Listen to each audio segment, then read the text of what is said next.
சக்தி சமையலில் இன்றைக்கி நம்ம பார்க்க போகிறது ரசம் தான். ரசம் எப்படி செய்யலாம்னு பார்க்கலாம் வாங்க. ஒரு மிக்ஸி ஜாரில் கொத்தமல்லி, மிளகு, ஜீரகம், துவரம்பருப்பு எல்லாம் நம்ம பொடி பண்ணி வச்சுக்கலாம்.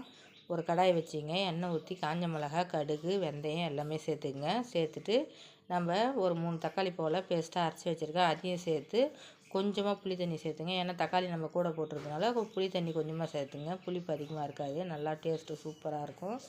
இப்போ மஞ்சத்தூள் சேர்த்துங்க. தட்டி வச்ச பூண்டையும் கூடவே சேர்த்துங்க.